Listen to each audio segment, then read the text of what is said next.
വിശുദ്ധ മർക്കോസ് അറിയിച്ച സുവിശേഷം 6-ാം അധ്യായം 35 മുതൽ 44 വരെയുള്ള തിരുവചന ഭാഗം. 5 അപ്പവും 2 മീനും. പുൽത്തകിടിയിൽ കൂട്ടം കൂട്ടമായിരിക്കുവാൻ അവൻ ജനങ്ങൾക്ക് നിർദ്ദേശം നൽകി. ഇരുത്തുവാനായിട്ട് ഈശോ ആവശ്യപ്പെട്ടപ്പോൾ അവിടെ ഭക്ഷണമൊന്നും ഉണ്ടായിരുന്നില്ല. ഇരിക്കുവാൻ ആവശ്യപ്പെടുന്നത് ഇനിയും ഇല്ലാത്ത ഭക്ഷണം നൽകാനാണെന്ന് ശിഷ്യന്മാർ അറിഞ്ഞിരുന്നു. ഭക്ഷണമില്ലാതെ പന്തി ഒരുക്കിയ ആദ്യത്തെ വ്യക്തികളായിരിക്കും ഈ ശിഷ്യന്മാർ. കർത്താവ് അത്ഭുതം പ്രവർത്തിക്കുന്നത് പൂർണ്ണമായി അവനിൽ ശരണപ്പെടുമ്പോഴാണ്. ഇതുവരെയും ഈ ഒരു അനുഭവം നമുക്ക് ലഭ്യമായിട്ടില്ലെങ്കിൽ അതൊരു പക്ഷേ അവനിൽ നാം ഓരോരുത്തരും ഇനിയും ശരണപ്പെടാത്തത് കൊണ്ടാണോ? ഈ ഒരു ധ്യാനം എന്നും ഉണ്ടാവണം.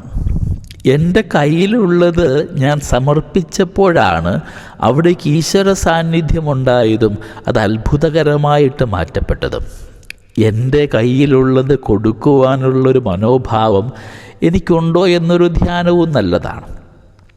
പങ്കുവയ്ക്കുമ്പോൾ അത് അനുഗ്രഹമായി മാറപ്പെടുന്നു, അത് അഭിഷേകമായിട്ട് മാറുകയാണ്. സ്നേഹമുള്ളവർ, നമ്മുടെയൊക്കെ ജീവിതത്തിൽ ദൈവം നൽകിയ നിരവധിയായ കഴിവുകൾ, സൗകര്യങ്ങൾ, കൃപാവരങ്ങളൊക്കെ നിറഞ്ഞ മനസ്സോടുകൂടെ അവരിനു വേണ്ടി പങ്കുവയ്ക്കുവാനുള്ള മനസ്സും മനോഭാവം ഉണ്ടാകുന്നിടത്തൊക്കെ അത്ഭുതങ്ങളും അടയാളങ്ങളും ഉണ്ടാവുകയാണ്. നമുക്ക് ഈശോയിൽ ശരണപ്പെടാം. അവനിൽ ശരണപ്പെട്ടുകൊണ്ട് അവൻ്റെ അത്ഭുതങ്ങളൊക്കെ എൻ്റെ ജീവിതത്തിൽ പ്രാവർത്തികമാക്കുവാൻ, ഒരു ജീവിത അനുഭവമാക്കുവാനായിട്ട് നമുക്ക് ആഗ്രഹിക്കുകയും ചെയ്യാം.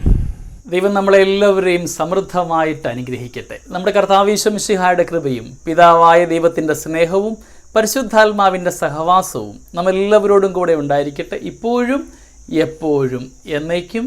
ആമേൻ.